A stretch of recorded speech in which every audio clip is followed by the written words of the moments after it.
So if someone is really struggling with interceptive awareness, there's a lot of surface terms thrown around by people that don't understand or take the Yeah. time to get to know that person's inner experience. So things like they're non-compliant, they're oppositional, they are manipulative, they Yep. are a behavior problem.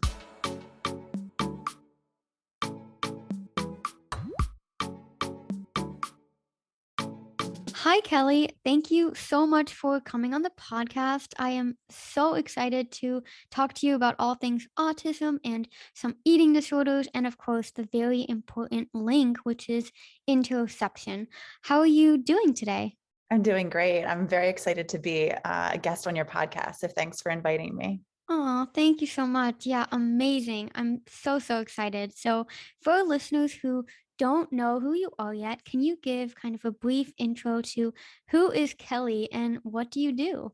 Yeah, well, my name is Kelly Mahler, and I'm an occupational therapist by trade. I've been practicing as an OT for 20 years now. I've mostly support clients that are autistic or neurodivergent.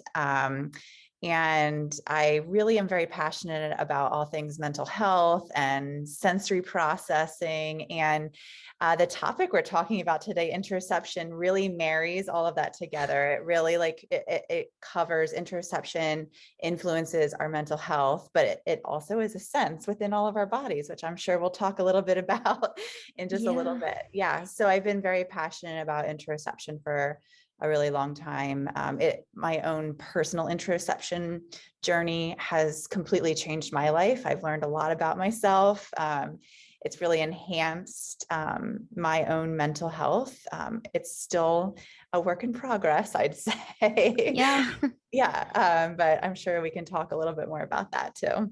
Yeah, thank you so much for sharing that. And I love what you say about how interoception kind of is like marries the senses and just like mental health and works to improve your mental health too, because for me, I mean that resonates so much. Like when I discovered about this additional sense, I think like in school you grow up learning like the five senses, but then when I discovered I'm autistic and just be did the science nerdy stuff I did and was like wanted to discover everything about the brain and how senses work and yeah, you discover this almost whole new world and I fell into this kind of discovery of what's interoception and just incorporating that into my life and learning more about it has really not only improved my mental health but just like my life in general, I guess. So yeah, because I mean, when I do tell people about interoception, they're like, how on earth do you discover this term or fall into this world? So, yeah, I'm really curious. Can you kind of share your story with interoception and what inspired you to learn more about this topic and dive deep into it? Because I mean, 20 years, that is almost how old I am. So I'm very curious to kind of how you fell into that and also now like how the field of interception has like how you've seen it evolve over 20 years because I mean there must have been so many advances and new discoveries within the world of interception. Yeah, absolutely. I mean, interoception is one of the hottest topics in neuroscience right now, but it hasn't, like you said, it hasn't always been that well known. And honestly, the first modern scientific paper was published about interoception in 2002. Wow. Interoception has been talked about for like over 100 years, but it wasn't Oh really wow. until 2002. You'll appreciate this because you're a nerdy science lover like me. Oh So, yeah. a guy named Dr. Bud Craig, who's a brilliant neuroscientist, he wrote the first modern paper on interoception and talked about like the sense within all of our bodies. Wow. And interoception is it really helps us to feel our feels, to be able to notice sensations coming from the inside of our body, whether that's a racing heart or tight muscles or a grumbling stomach, or full bladder. And so being able to feel these feels can really provide us with valuable clues about what our body needs for regulation and comfort. And I personally was not very good at noticing how my body was feeling and Yeah. really honestly giving myself permission to listen Yeah. to what my body needed for regulation and comfort. And so interoception is a really big deal. And thanks to Dr. Craig for really making it a lot more mainstream and popular. I first learned about interception. Unfortunately, I didn't know about it 20 years ago. So I was going about my career as an OT, doing my best to support my clients, but I always felt like there was something missing. Like there's just something, that was really keeping them from really getting to the goals that they wanted. Mm-hmm. And I didn't know what it was. So when I first read about it, I was like, oh my gosh, interoception has to be a big deal. So like I ran right to my clients and I started asking them lots of questions and asking their families lots of questions. And we discovered that interoception is a really big deal for a lot of my clients. And so that's really what got me hooked on the topic. And I've been a geek over it ever since.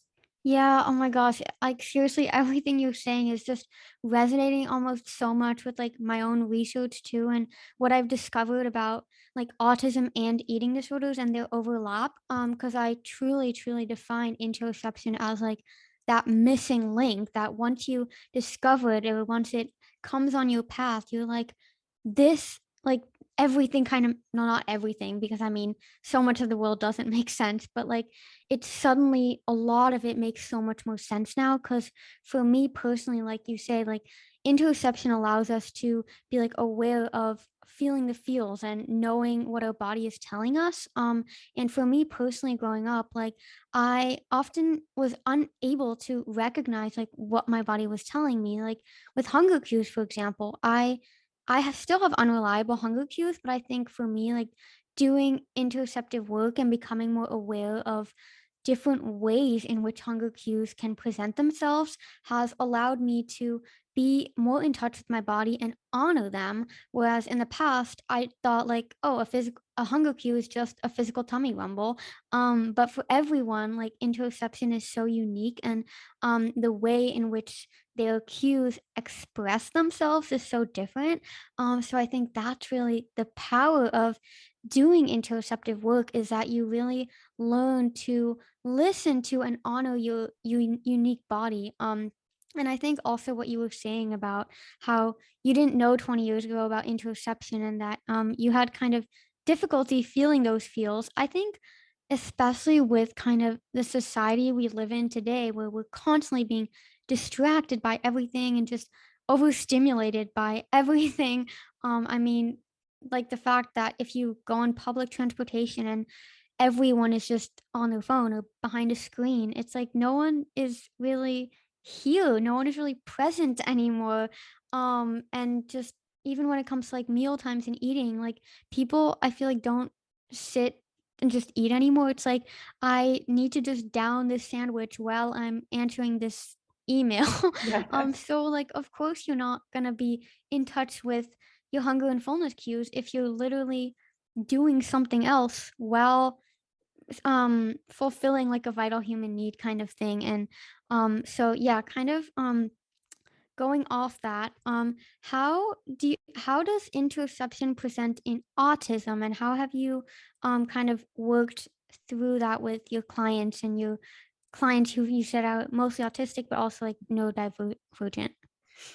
Yeah, I think that's a great question. And I'm going to be very overly general here because, like you said, interoception is vastly different for every single person. But what we've learned from a lot of our autistic clients is that for some people, and then this is not just for autistic people, this is for people in general, that they can kind of, we all are like on a range of how aware we are of our internal body sensations. And for some people, they are intensely aware, like they have a Yeah. very intense inner experience. They notice a lot of different body sensations, maybe all at once, or maybe there's one sensation that is extremely strong. Like, for example, people that have panic disorder, when they're experiencing a panic attack, they describe a very intense interceptive signal, right? Whether Yeah. it's the racing heart or the breathlessness.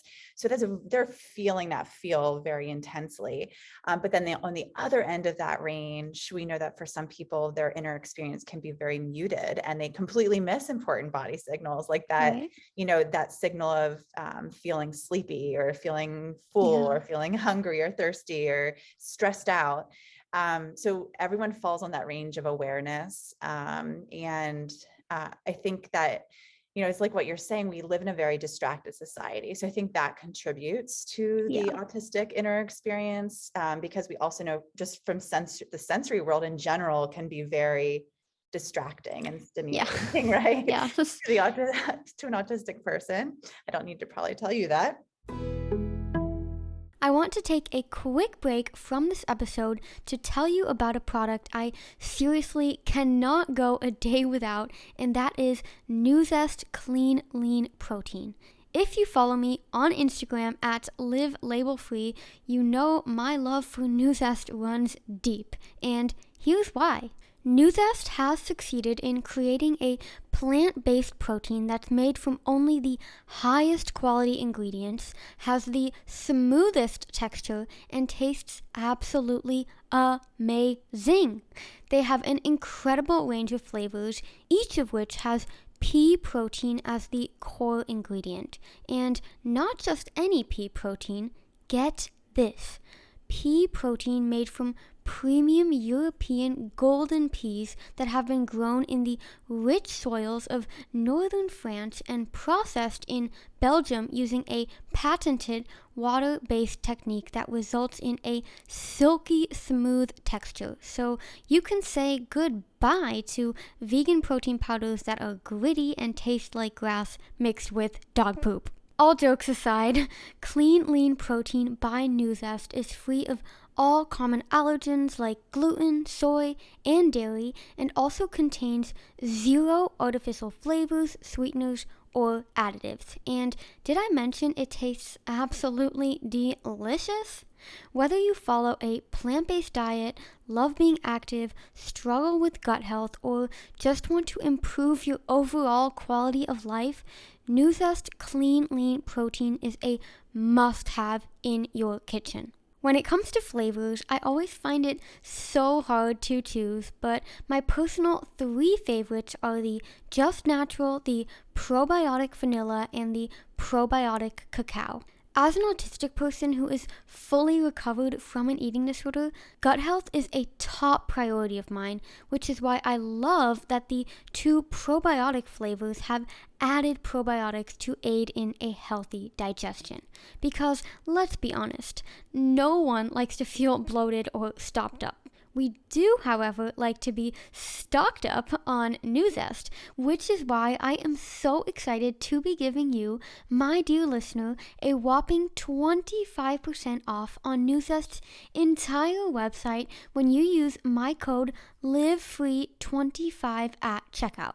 Simply head over to nuzest-usa.com, so that's spelled NUZEST-USA.com, and use my code LIVEFREE25, spelled LIVEFREE25, to get 25% off any and all Nuzest products of your choosing. I guarantee you will love Nuzest as much as I do, and the best part is, even if you don't, Nuzest will give you a full refund, no questions asked. So seriously, you have nothing to lose. Now, let's get back to the episode. Yeah, and I think, like you said, like not even necessarily an autistic person, but also I think people that are like on that spectrum of being very, very sensitive, people with not even per se sensory processing disorder, but I have a lot of clients that struggle with disordered eating that are not necessarily autistic, but I would definitely say they're very, very highly sensitive. And I think it's hard to describe or have people who are not highly sensitive to really understand it, because for me often I mean, I live very, very far away from my family, but when I call them and my mom will say like, "Hi, honey," like I can immediately be like, "What's wrong? Why are you tense? Why are you stressed?" And she'll be like, "I'm not stressed." And I'm like, "Oh no, you're stressed. I can feel it." And she's like, "No, no, no, I'm fine." And then 10 minutes later, she'll be like, "Livia, I'm in a huge rush. I have to go right now." And I'm like, "See, I knew you were stressed." And I think that's just like so funny because she was like, "How, like, we're literally like 10,000 miles away. How do you feel that?" But I think, yeah, highly sensitive people, we have like, yeah, it's so hard to describe because the world is not like built in that way, I guess. Right. Um, but it's like this like soul feeling that you have within your body that telling you like something is off, something is not right here. So and also what you said about like the panic disorders, I it reminded me of an article I read about alexithymia. And yeah, so maybe you're just the better person to explain what is alexithymia and how does that kind of play into interoception? Yeah, that's a great question. So alexithymia is pretty much just a simple definition is just difficulty identifying your emotional experience and how you're feeling. And what neuroscientists are finding is that interoception is really the underlying factor there. Hmm. So if you are really struggling to read your bodily sensations, those interceptive sensations that are clues to your emotions. So if you're struggling, whether you're feeling too much and it's really, you're not sure what is important to pay attention to, or maybe you're not feeling enough, you're not getting those reliable clues to let you know exactly how you're feeling in the moment, Right. which then contributes to this alexithymia, like really a hard time identifying in the moment how you're feeling. And so, like we were talking about being very sensitive, living in a world that's Yeah. very intense can really impact the interoceptive experience, but also I'm wondering what you think about this, but a lot of my clients share, like when they're reporting their experience when they're younger, a lot of times their experience is accidentally gaslighted by other people. Like you can't Oh yeah. possibly be feeling that. You can't Yeah. that cannot possibly be your experience. Yeah. So then they start mistrusting their body, like that Oh then yeah. what I'm feeling can't be right. So that then it also compounds this Right. interoceptive experience for them. So really like all the work we're doing is really just about that nurturing that self-understanding, like getting back connected with yourself, really discovering, your own interoceptive sensations, what they uniquely mean for you. Like you were saying, like what you feel like when you're hungry is different than what I feel like when I'm hungry, right? Right. And we need to Yeah. discover that for ourselves. No one can tell us what we feel like. And we have to figure that out for ourselves. Yeah, I mean, oh my gosh, what you said about that lack of trust, I think that's really such a foundational piece of really mental health in general. And I mean, just also what you said about alexithymia and gaslighting, and before what you said about the panic disorders, and that's kind of why I wanted to bring alexithymia into this conversation was because the article I read about alexithymia and anxiety, because I know that a lot of people who are neurodivergent also struggle with, I mean, other comorbid mental health issues, and anxiety is a huge one. And I read that people with anxiety often struggle with alexithymia and can be over responsive to inner cues of fear or worry, and that's what results in that like anxiety. And then one of my favorite quotes, which comes back to this trust piece, is the opposite of anxiety isn't calm, it's trust. And I feel like it almost brings this whole phenomenon we're talking about full circle, because when you have been gaslit, it's like I feel a certain way and it's like, oh, you cannot feel like that, then you don't trust your body, which causes you to be anxious, and because you're anxious it like leads to more distrust. So it's really like a almost self-fulfilling prophecy. And yeah, I mean, unfortunately with gaslighting, I think it's very common for, like, invisible illnesses and invisible disabilities because you can't necessarily see that someone is really struggling. I mean, how often I've been told, like, "Come on, just suck it up," or "Just be social," or "Just don't be worried." I'm like, well I am. Yeah. And yeah, it's invalidating, and it causes you to feel like you can't fit in and aren't normal and all the things, even though what is normal, of course. But I always give the metaphor to people around me, like, um, to have help people understand like what it means to really physically or even mentally, just like whole bodily, not be able to just suck it up or just do the thing, is saying like, well, what would you say to someone in a wheelchair with a physical disability? Would you tell them to just walk up 8 flights of stairs in a building with no elevator?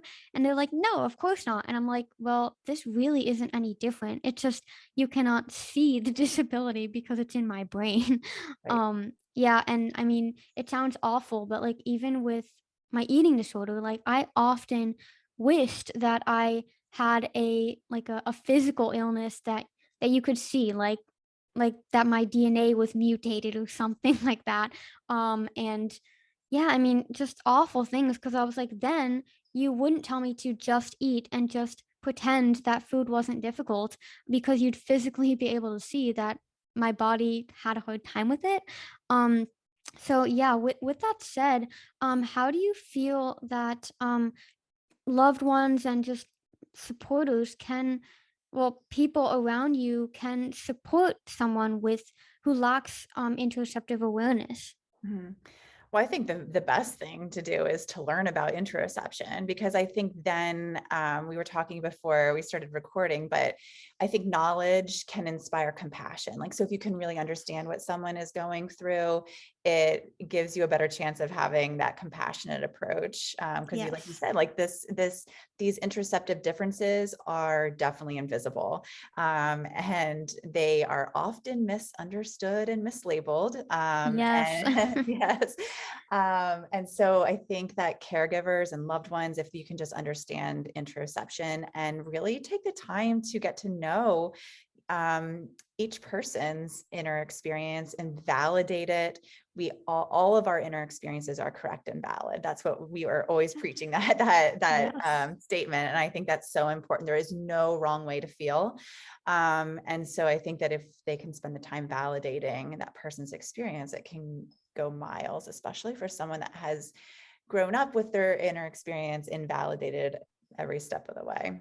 Yeah, yeah, and with the labels, I think, like you said, knowledge inspires compassion, and for me, like understanding also what was behind my behavior and behind the way I feel allowed me to not only accept but embrace all of it. Because I think we are so conditioned by society that like certain emotions are negative and certain emotions are positive, or certain things are good and certain things are bad. And this is why I always come back to this idea of live label free, because you can't have happiness without sadness. And I think there's a time and place for every emotion. And I actually had a client call last week where she was like, this I when I feel sad or when I feel worried, like it's so bad. And I reframed it for her, like, well, if someone you love passed away, like feeling sad and feeling angry and feeling frustrated would be such almost a positive emotion to feel in that moment, because it's very matching for the situation. Like it wouldn't make sense for you to feel happy all the time, because if something did an event did occur in your life, or you experienced something that made your body anxious or made your body tense up, like a quote unquote negative or bad emotion would help you to get through that. um and it's like really the whole thing with um that you can't have one or the other. Like if you were always happy, if happiness was the only emotion that existed, like we would be super boring. And like if sadness didn't exist, then happiness would also not exist, because everything would just be neutral and a flat line the whole time. Because life Boring. is so dynamic and everything is constantly shifting. But I think this also can almost make life more difficult for autistic people and people that are highly sensitive, because we also struggle with change, and change is the only constant. So it's like, yeah, really finding that balance. Oh Are you ready to kick extreme hunger to the curb and finally feel satisfied in every sense of the word? Well, you are in luck because I have created the world's very first course that teaches you exactly how to beat extreme hunger and overcome all of the challenges that come with it. Whether you want to learn how to get rid of mental hunger, heal your digestive issues, accept weight gain, let go of food guilt, or all of that and more, my course, Extremely Hungry to Completely Satisfied, is the all-in-one resource I wish I had during one of the scariest periods of my life. Full of video presentations, lessons, and worksheets, my course combines scientific research with years of personal experience to yield a step-by-step framework that provides you with tangible action steps. People who have worked through the course have regained their periods, let go of food guilt, and completely shifted their mindset to come from a place of fear and scarcity to a newfound love for life. All in just 8 weeks. The best part is, I am so confident that this course is exactly what you need to achieve a life of freedom that I offer a 100% satisfaction, risk-free guarantee, meaning if you go through the course, put in the work, and don't get any results, I'll give you a full refund, no questions asked. So truly, you have nothing to lose and everything to gain. Enroll in my Extreme Hunger course today by clicking the link in the description below or visiting the link livelabelfree.com/extreme-hunger-course. That's livelabelfree, like the name of this podcast, .com/extreme-hunger-course. I am beyond excited for you to let go of a life that revolves around food and instead gain a life that revolves around your life. After all, you've only got one. Now, let's get back to today's episode. And what you said about loved ones and caregivers learning about interoception, how would you advise or recommend people start doing this? Because I think, like you said, it's a hot topic, and when you go to Dr. Google and you look one word up, you get thousands, if not millions of bazillions of search results. And sometimes it can lead to analysis paralysis, and you're like, which also has to do with interoception. Like everything does, I feel like. And I often get questions from parents too, who are like, I really want to support my child going through an eating disorder or having difficulty with their autistic traits, but I have no idea where to start. Like, can you direct me to some resources? Because I know you have your book. So do you want to kind of share a bit more about that and some other resources that you recommend for people that are like, wow, I just discovered this world of interception and I need some pebbles to be laid out on my path.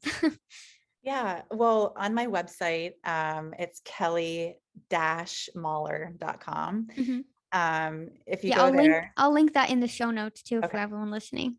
All right, thank you.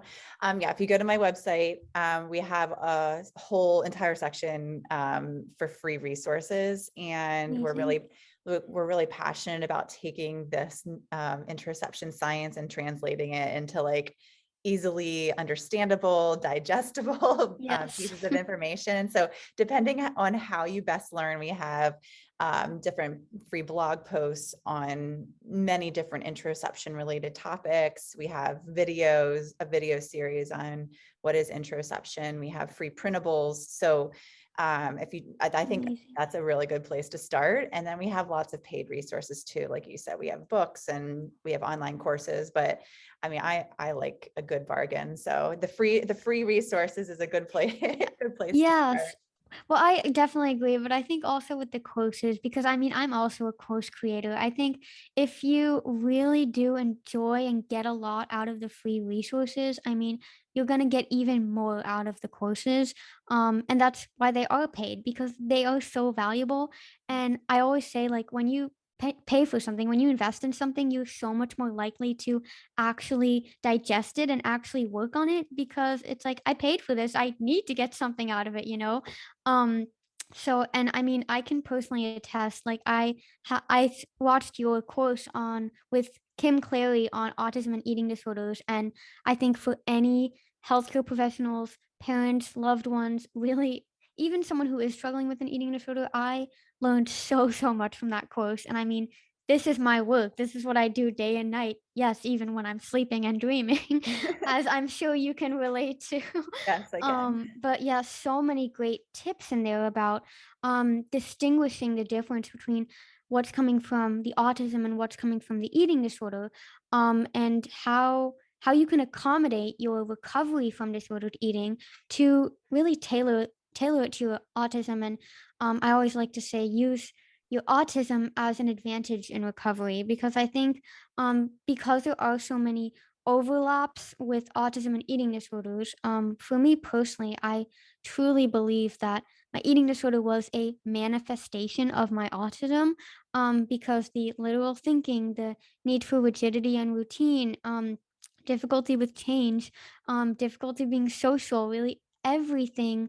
If you combine that with food and exercise, like no pun intended, it's literally a recipe for an eating disorder. Yeah. So when you can really learn to distinguish, this is my autism, and it doesn't have to manifest into food and exercise, and you really become aware. Like you said, knowledge inspires compassion for yourself and your process. Um, I think it really empowered me to go into recovery and to view my life in a more unique light, and not box myself into this, like, this is what recovery looks like and this is how it has to go, because as with everything in life, everyone is so unique, and what works for one person will not work for their neighbor and vice versa. Right. So you did just mention labels, and how in interceptive work, and when there's like no compassion, there's a lot of labels thrown around, Mhm. because I mean, this is the live label free podcast, like we have to be very on theme here. What are some labels that you've kind of seen thrown around, and how has um interceptive work with clients helped their loved ones, I guess, let go of these labels? Yeah. So if someone is really struggling with interceptive awareness, there's a lot of surface terms thrown around by people that don't understand or take the Yeah. time to get to know that person's inner experience. So things like they're non-compliant, they're oppositional, they are manipulative, they Yep. are a behavior problem, things like that. And like there's even like official diagnoses like oppositional defiant disorder. Like to I me, read. that diagnosis is a complete joke. Yeah, Sorry. I'm actually reading a book right now, about the connection between autism and ADHD, Mhm. and it's a mom who has 3 neurodivergent kids, and she wrote this book because she was like, they were all diagnosed with ODD, and she's like, this system is so messed up. It is. Yeah, Yeah. so, no, I Yeah. So completely because agree with you. that diagnosis is just describing a set of outward behaviors that someone didn't Yeah. take the time to understand, right? And so someone, and I wish I would remember who told me this because I repeat this all the time. They told me that ODD should really stand for Oh Dig Deeper, and I love that so Yes. much.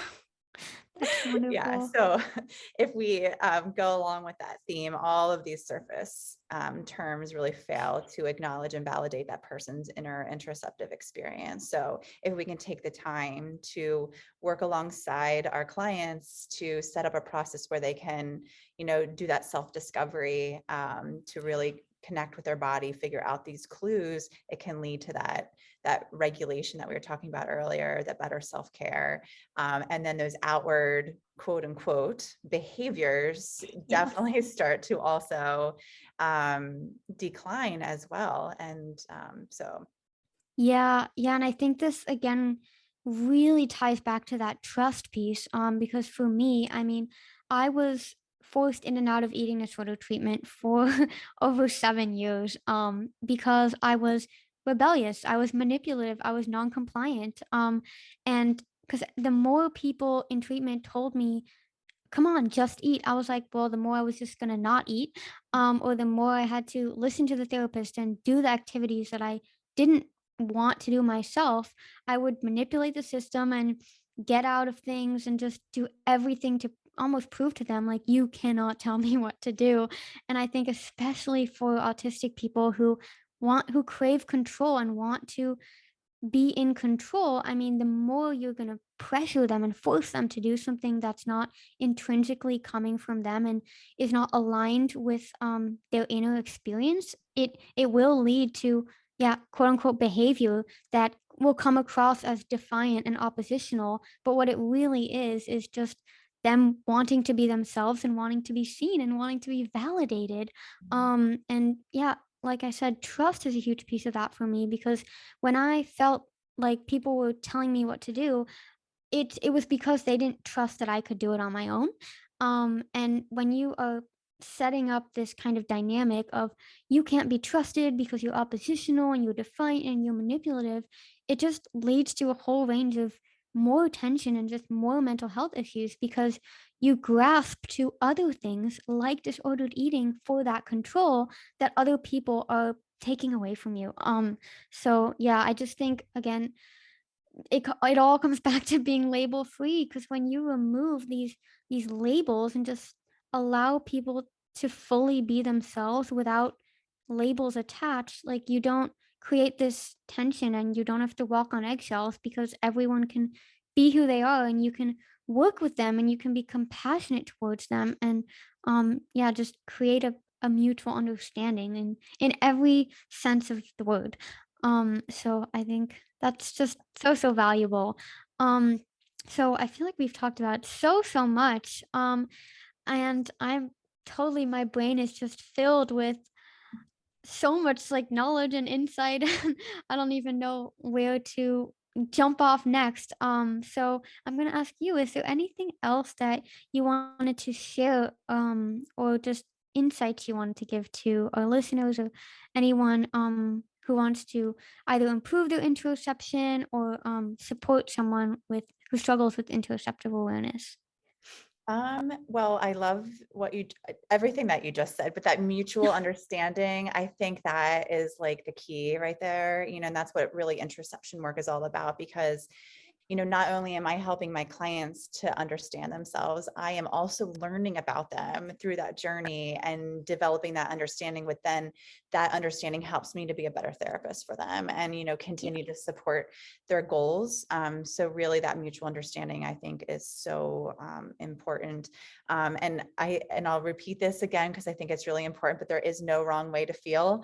An interception journey can be a really hard thing to do some days, and really Yeah. connecting with yourself, learning about your body. It's not easy. I think that just to put that out there too, if someone starts this interception journey, there's a lot of support systems out there. We have a Facebook group called Interoception, the eighth sensory system. So that's another really nice free Oh, resource great. to Yeah.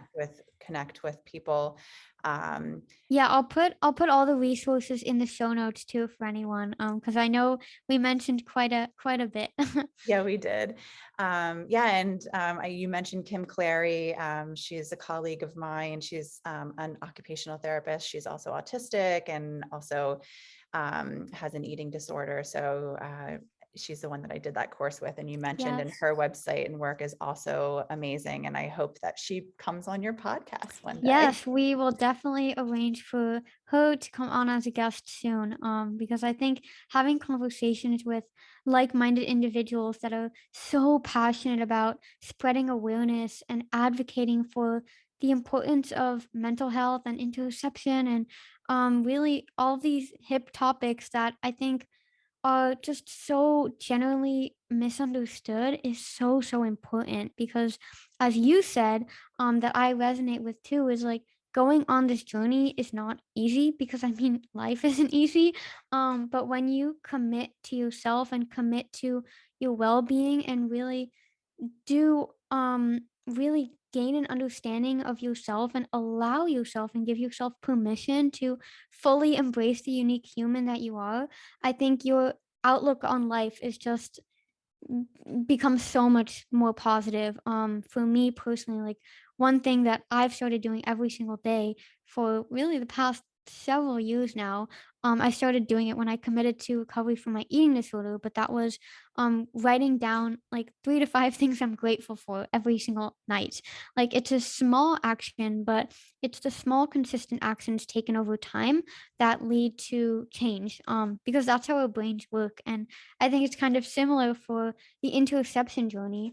Like it doesn't have to be big and scary, overwhelming.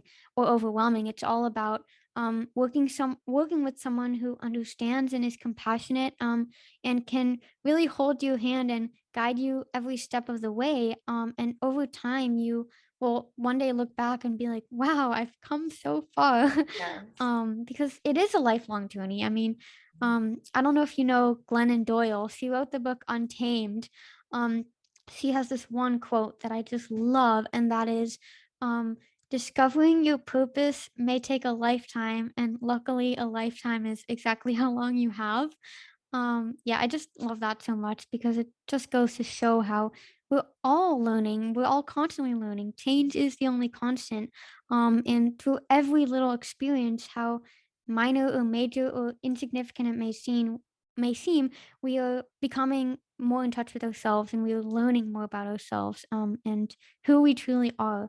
So yeah. Is there anything you wanted to say to that?